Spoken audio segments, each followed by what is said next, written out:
All roads converge. On Julian Assange. Episode 1 discussed the crucifixion of Julian Assange. We now continue the reading with the banality of evil. On the 20th of April 2022, the case of Julian Assange returned to Westminster Court after an appeal by the defence had been refused a hearing in the UK Supreme Court. The judge, acting in the place of the original judge, Vanessa Baraitser, who had since been moved on, washed his hands of Julian Assange. No audio or photographic recording were permitted in the court. Journalist Richard Medhurst live tweeted. The judge speaks directly to Assange. Mr. Assange, can you hear me? Yes. Judge explains that today's hearing requires me to act as if Baraitser had decided in favor of extradition. Judge to Assange, I am duty-bound to send your case to the Secretary of State.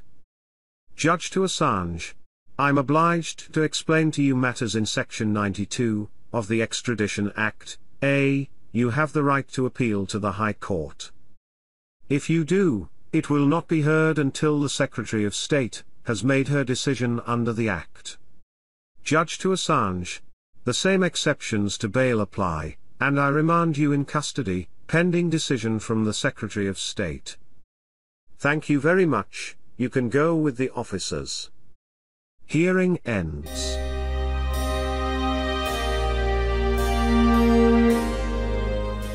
On the 17th of June 2022, the UK Home Secretary, Priti Patel, signed the extradition order, with her staff making much the same hand-washing excuses. A Home Office spokesperson said, under the Extradition Act 2003, the Secretary of State must sign an extradition order, if there are no grounds to prohibit the order being made. Extradition requests are only sent to the Home Secretary, once a judge decides it can proceed, after considering various aspects of the case. On the 17th of June, following consideration by both the Magistrates' Court and High Court, the extradition of Mr. Julian Assange to the US was ordered. Mr. Assange retains the normal 14-day right to appeal. In this case, the UK courts have not found that it would be oppressive, unjust, or an abuse of process to extradite Mr. Assange. Of course, it is arguable whether there were really no grounds to prohibit the order being made, and so that order is being appealed. But we don't need to discuss that here. The BBC legal correspondent went further, offering no link to source. Her officials said she was legally bound to do so, because Mr. Assange does not face the death penalty. Nor does his case fall into the other, narrow range of categories, for her to refuse to approve the transfer. WikiLeaks responded, in a tweet, providing this statement, from Stella Morris, Julian's wife. This is a dark day for press freedom, and for British democracy. Anyone in this country who cares about freedom of expression should be deeply ashamed that the Home Secretary has approved the extradition of Julian Assange to the United States, the country that plotted his assassination. Julian did nothing wrong. He has committed no crime, and is not a criminal. He is a journalist and a publisher, and he is being punished for doing his job. It was in Priti Patel's power to do the right thing. Instead, she will forever be remembered as an accomplice of the United States, in its agenda to turn investigative journalism into a criminal enterprise.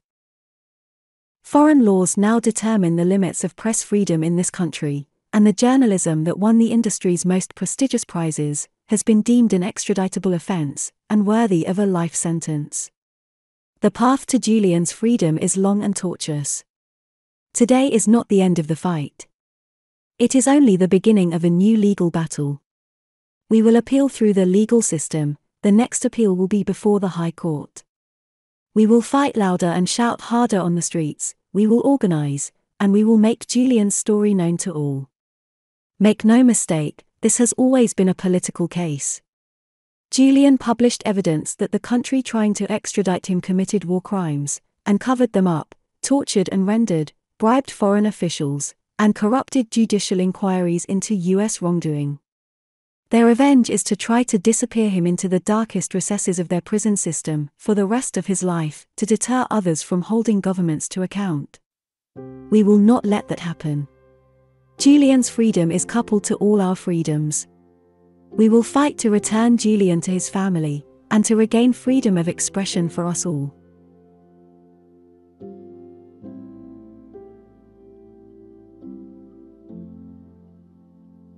On the 20th of April 2022, Nils Melzer, then the UN Special Rapporteur on Torture, responded to the judge making the order with a tweet, which he repeated after Priti Patel signed the order to extradite. Nils Melzer's tweet was accompanied by a video clip from a much longer speech made in St Pancras Church, London, at a Free Assange event on the 3rd of February 2020.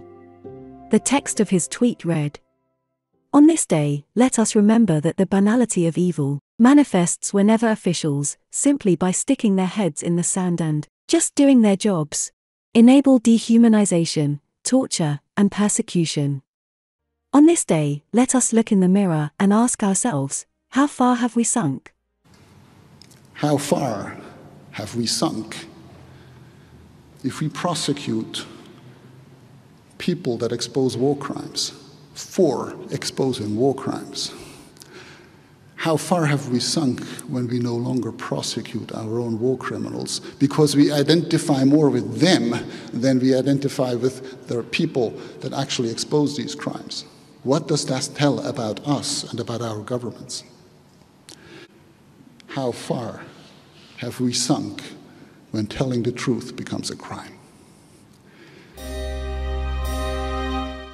The phrase used in that tweet, by Nils Melzer, came, of course, from Hannah Arendt's book, Eichmann in Jerusalem, a report on the banality of evil. Julian Assange himself alluded to this phrase in his June 1, 2013 discussion of the evolution of Google philosophy titled, The Banality of Don't Be Evil, in the New York Times Sunday Review. In it, he examines Google's raison d'etre through the lens of, quote, two of its leading witch doctors, Eric Schmidt and Jared Cohen, unquote, in their recently published book, The New Digital Age. Hannah Arendt's book.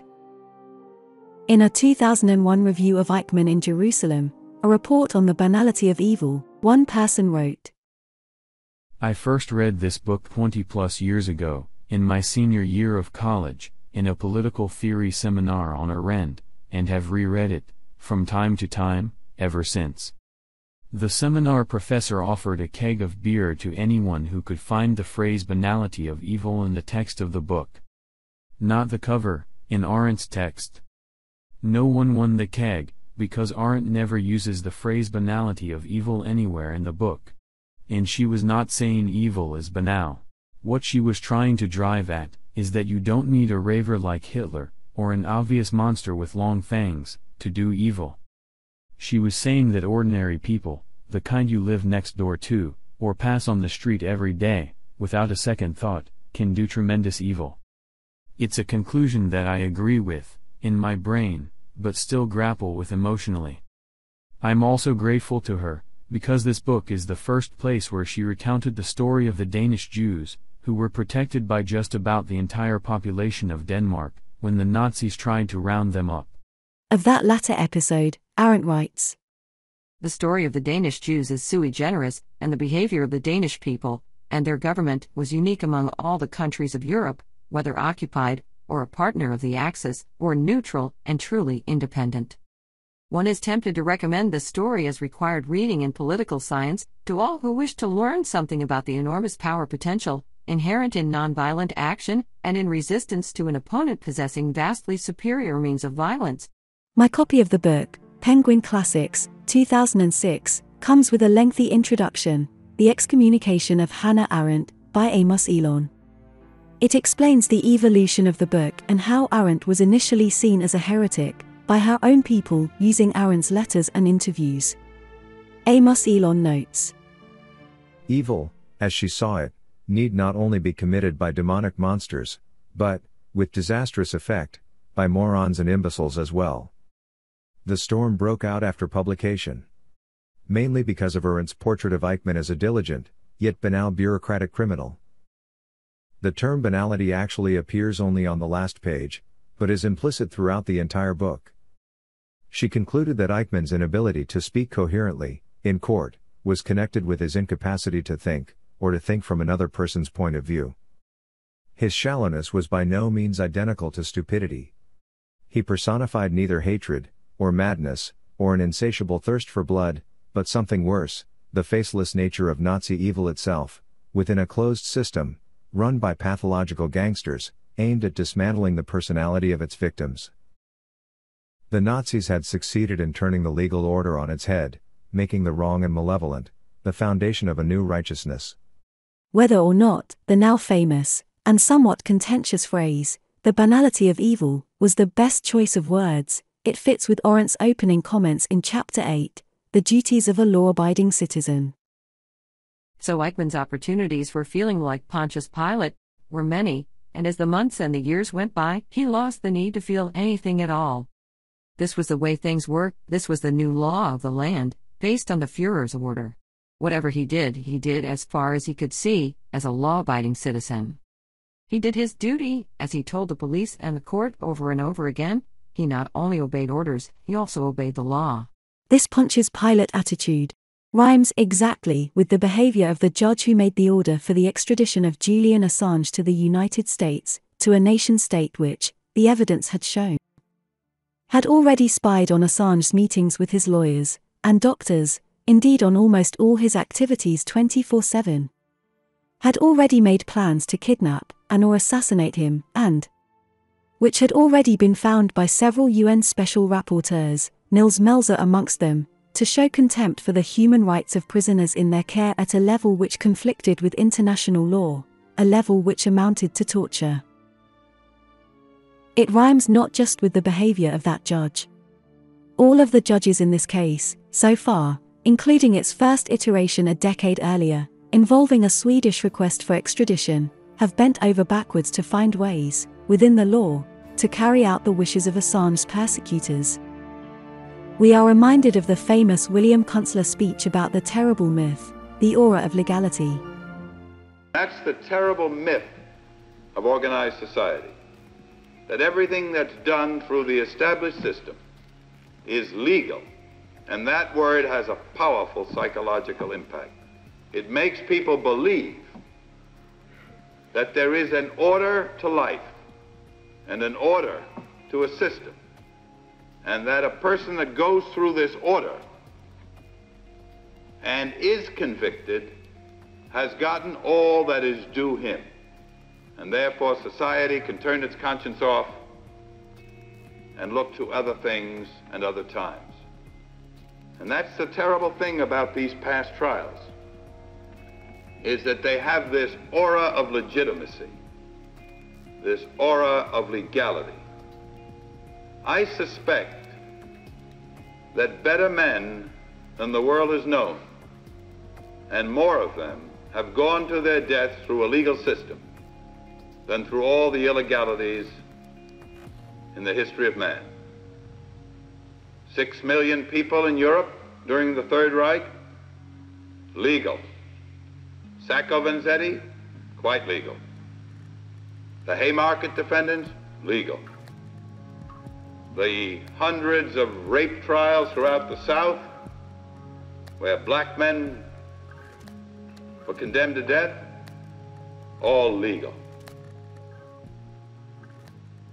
Jesus, legal. Socrates, legal. And that is the kaleidoscopic nature of what we live through here and in other places. Because all tyrants learn that it is far better to do this thing through some semblance of legality than to do it without that pretense. In both the 2012 and 2022 higher court decisions to extradite, the final decision was based on factors which had not been litigated in the lower court, or at all, so there had been no opportunity for the defense to counter them. Video is available of Dinah Rose QC, Assange's barrister in the first round of court cases, making exactly that point to the Supreme Court in May 2012. In the second round, 2022, the defense sought to challenge the willingness of the High Court to accept submissions from the US government provided after the decision in the court of first instance, but the Supreme Court refused to hear their appeal.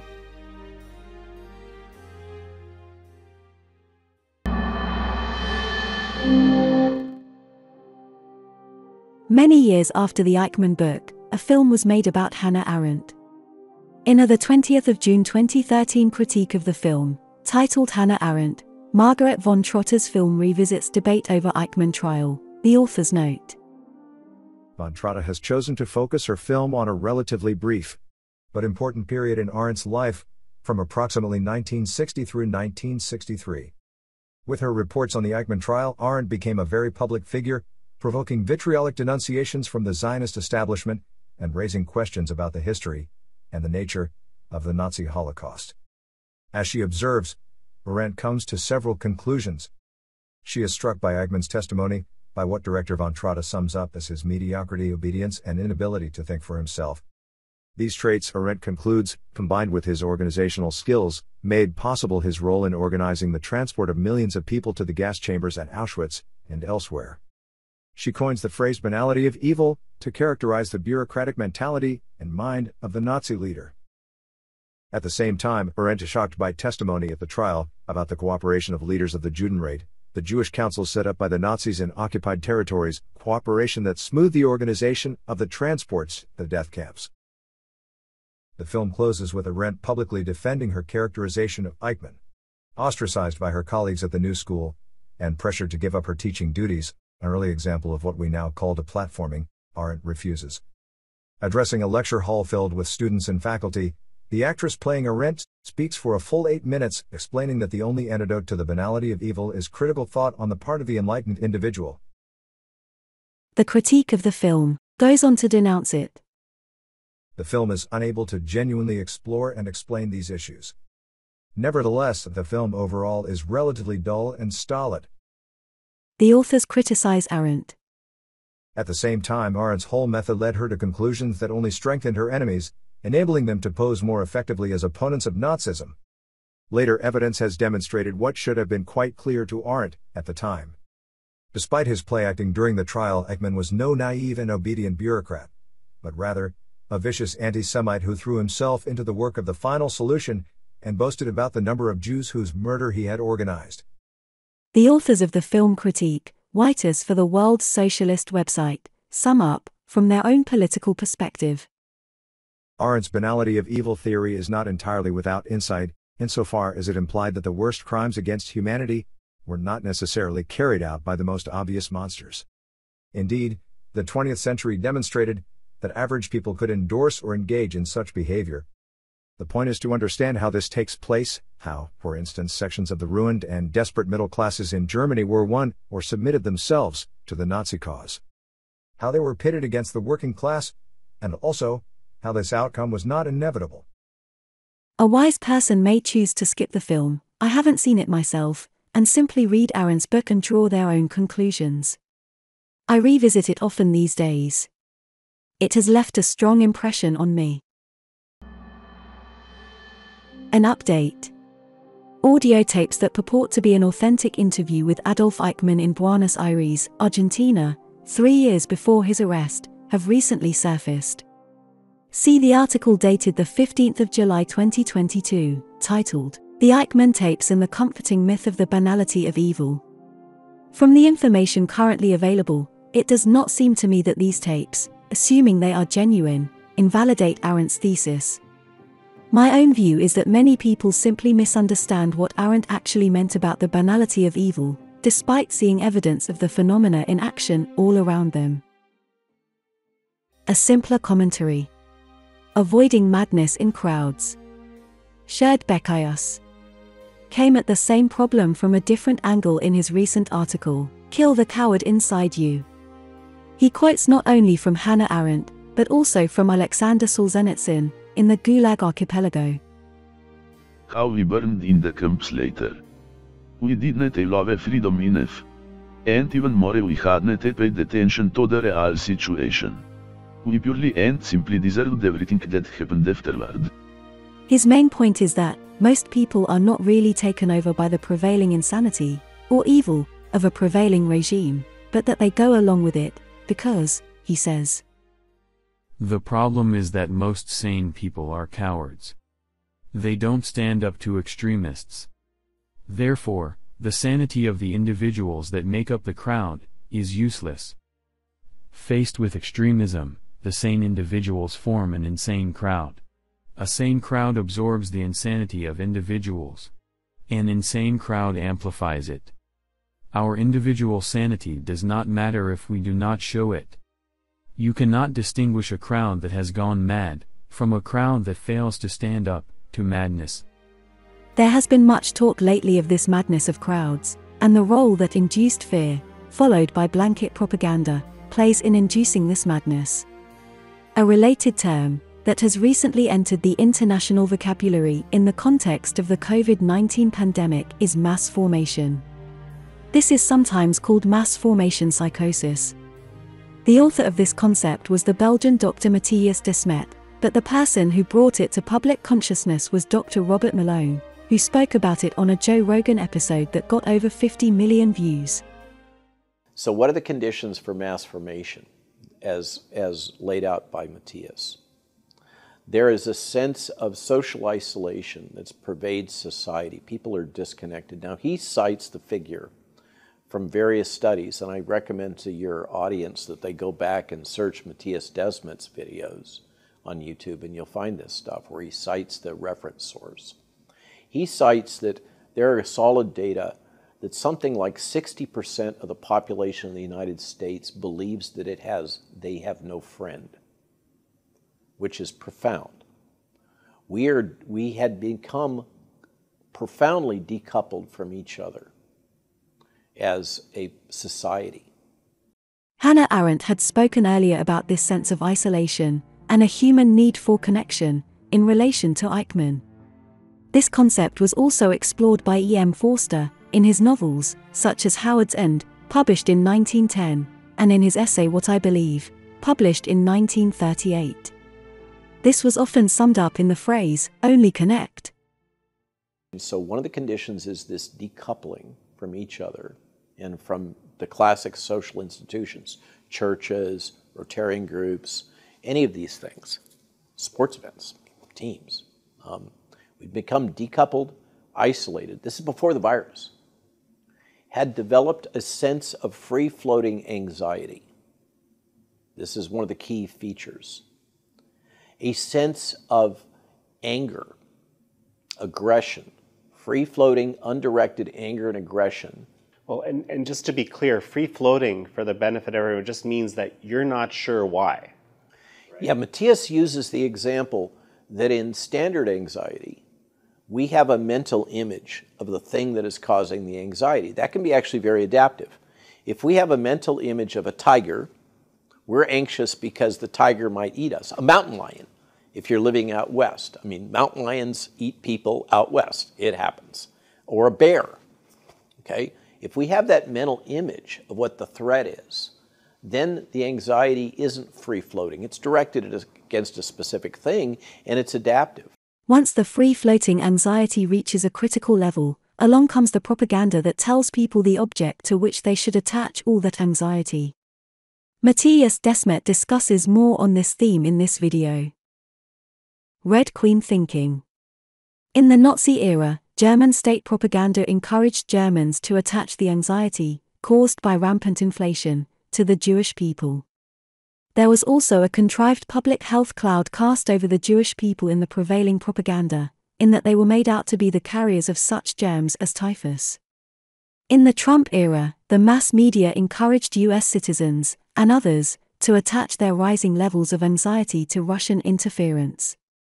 And then along came the virus, and a worldwide propaganda campaign, during both Trump and Biden presidencies, which encouraged people across the world to attach all of their fears to COVID-19 and later to the unvaccinated. In between times, there was the propaganda focus on terrorists after the US events of the 11th of September 2001. And more recently, using the climate crisis theory, as promulgated by Al Gore, fears are attached to rising levels of CO2 in the atmosphere. All of these propaganda efforts contain a germ of truth, attached to facts that are not difficult to refute, and which often have been refuted, at least in retrospect, but which are easily swallowed by people looking for answers to their heightened level of fear. This swallowing of the easily disproved, and even the laughable, was addressed more than a century ago by Lewis Carroll in Through the Looking Glass and What Alice Found There. Alice was a heretic in the land of the looking glass. I'll come back to this concept in the section The World Inside Our Heads. But first I want to look at some modern-day heretics on some topics that may, at first, seem unrelated to the persecution of Julian Assange.